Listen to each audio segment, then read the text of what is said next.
Have you ever pictured a lone figure slipping through the soft dawn light of Medina's Prophet's Mosque? Blade concealed beneath his cloak, heart pounding with a mix of fear and resolve. It was the morning of 26 Dhu al-Hijjah, 23 AH, November 656 CE. And worshippers from across the rapidly expanding Muslim world had gathered beneath marble arcades, their echoing prayers rising toward a copper-tinted sky. In that stillness, one man moved with deadly purpose toward the Caliph himself, shattering not only flesh but centuries of unity. Who was this craftsman turned assassin, Abū Lulu'a Fīrūz, and what bitter fate drove him to strike down Umar ibn al-Khattab, Islam's austere second caliph?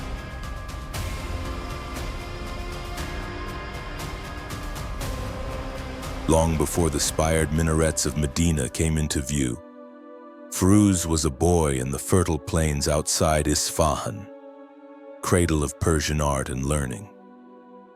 His family belonged to the skilled artisan class, living in sandstone houses shaded by date palms and irrigated by qanat channels.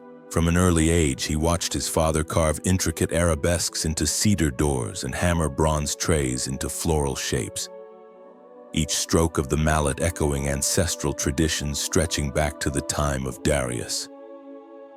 At home, Zoroastrian prayers mingled with local folk stories, tales of Smurg the mythical bird, of kings like Khosrow the Murn, and of fire temples where priests tended sacred flames.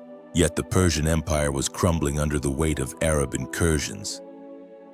As Firuz learned his craft, he also absorbed stories of conquest, cities burning, noble families dispersed, and the proud Sasanian court reduced to legend.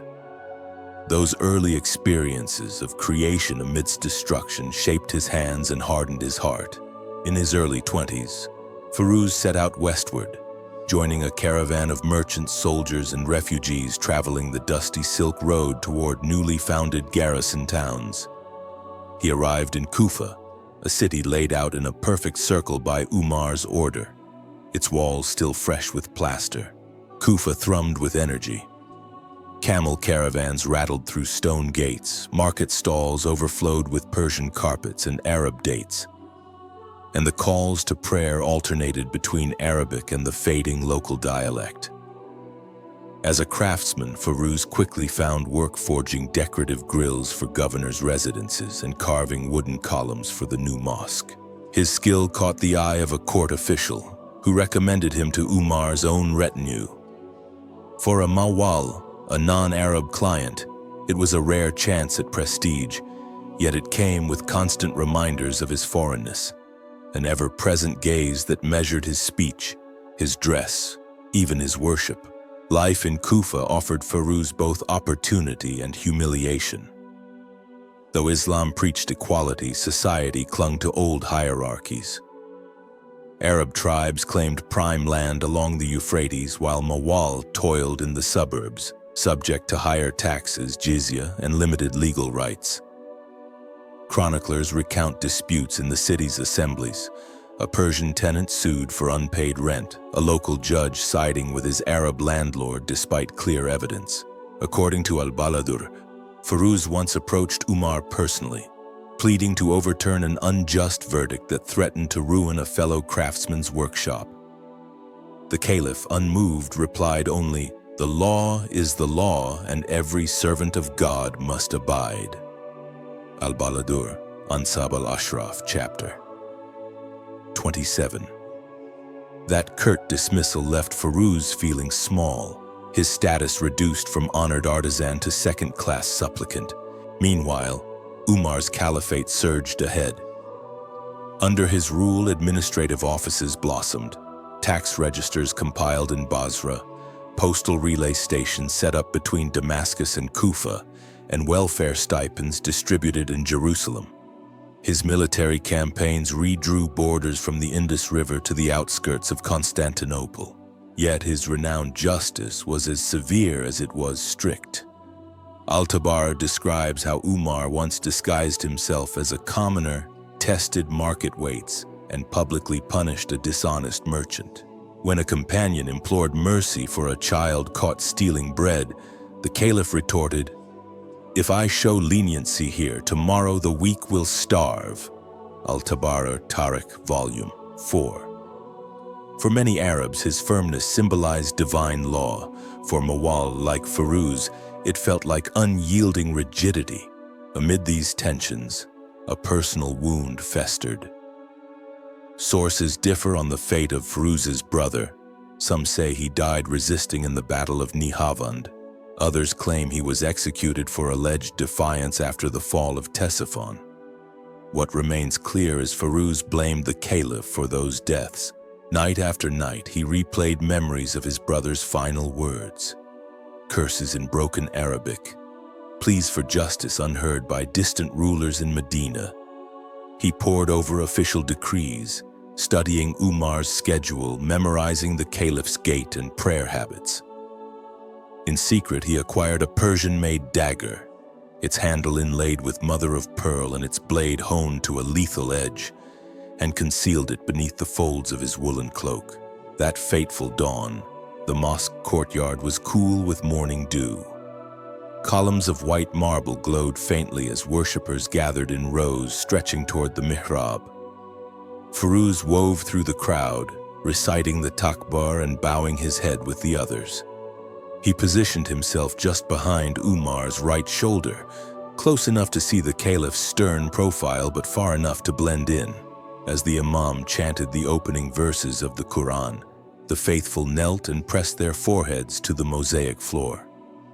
In that moment of unified submission, Firuz rose on trembling legs, drew the dagger, and thrust it between rib and chainmail. Witnesses later described a flash of steel like a shooting star before the Caliph collapsed, his prayer rug soaking up crimson drops. Al-Ṭabarī, Tariq, Volume 19. Panic erupted. Some men rushed forward to hold Umar, others lunged at Firuz, who brandished the blade in a desperate arc before guards finally overwhelmed him. Women wailed at the edge of the courtyard while children clutched their fathers' robes. The Imam knelt beside the fallen leader, reciting supplications between sobs. Firuz cried out in Persian, "Forgive me, Commander," his voice cracking with anguish. They bound his wrists with camel ropes and dragged him away, leaving the community to tend the Caliph's grievous wound. Carried on a litter to his nearby home, Umar endured excruciating pain as physicians probed for the lodged dagger tip. Over the next 6 days, fever and delirium clashed with lucid moments in which he continued to govern.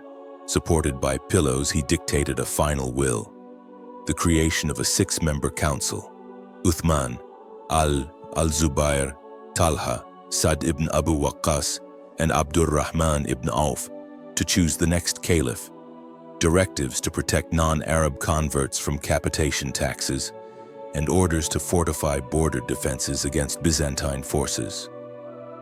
According to Ibn Saʿd, he also insisted his household treat servants with kindness, even the one who had wounded him. Yet he refused all pleas for clemency toward Firuz. Ibn Saʿd, al-Ṭabaqāt, Volume 2. While Umar lay on that deathbed, Abū Luʻluʻa Fīrūz was confined in a dim chamber near the governor's palace. Under watchful eyes, he spoke in hesitant Arabic. "I acted for my brother's blood and for the honor lost." His confession lacked regret beyond that grim resolve. When Umar's daughter Hafsa knelt before him, tears streaming, begging her father to pardon his killer, Firuz lowered his gaze. That silent act pierced her heart. She turned to Umar, imploring mercy, but he laid a hand on her shoulder and said, "A life for a life." Al-Balādhurī Ansab al-Ashraf, chapter 27. The decree was final. At first light on the 7th dawn, the city stirred to hushed trumpets. Firuz was led through quiet streets to the execution ground at Mount Aqaf's base. Spectators formed a ring as the executioner brought forth his blade, quick and merciful. According to chroniclers, Firuz showed no fear, only a solemn acceptance. His body was buried in a shallow grave outside the city walls. unmarked and unadorned. Hours later, Umar took his last breath and a mournful wave swept across the caliphate. Markets closed, gates lowered, and governors issued proclamations of public grief. True to his last will, the Shura assembled in the mosque courtyard. Heated debate gave way to consensus. Uthman ibn Affan would become the third caliph. His selection set new precedents. Consultation circumscribed by consensus, prominence given to Quraysh lineage that later fueled the first civil war, fitna. Historians argue that without Firuz's act, alternative leadership models emphasizing broader equality might have prevailed, possibly averting early schisms. Over the centuries, Abū Luʻluʻa Fīrūz's memory fractured along sectarian lines. Sunni scholars portray him as a lone criminal, justly punished under Islamic law. Early Shia polemicists, however, sometimes recast him as an instrument against perceived injustices of the first two caliphs, though mainstream Shi'ism never fully sanctified his deed. In rural Persia, folktales depicted him as a tragic anti-hero, the pearl who struck the reef that consumed him. Small shrines once honored his grave, pilgrims leaving blades and coins as tokens of both vengeance and penance. Modern historians re-examine these layered narratives. W. Montgomery Watt, in The Caliphate, 1970, highlights how Firuz's act reflected broader ethnic tensions in Kūfa between Arab conquerors and Persian mawala. Patricia Crone questions the reliability of post-Umayyad sources, urging caution in reading later compilations. Hugh Kennedy's archaeological surveys of early Kufan neighborhoods reveal rapid cycles of construction and destruction, material traces of unrest that may have fueled Firuz's despair. Together, their work reminds us that history is a mosaic of voices, each fragment offering partial truth. Today, the tale of Abū Luʻluʻa Fīrūz still resonates across debates on justice, power, and memory.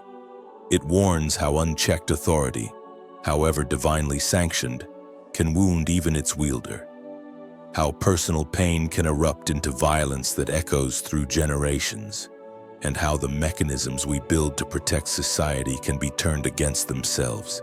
As we reflect on his dagger's flash and Umar's final decrees, we are left to ask, whose grievances rise to the level of redemption? Whose pain demands the sword instead of the olive branch? And how do we in our own time balance law, mercy, and human dignity? From the echoing chambers of ancient Persia to the marble halls of Medina's grand mosque, Abū Luʻluʻa Fīrūz's story endures, a testament to the power of individual action and the fragile bonds that hold empires together. May we learn from both his craftsmanship and his vengeance, forging a path where justice tempers its own blade with mercy.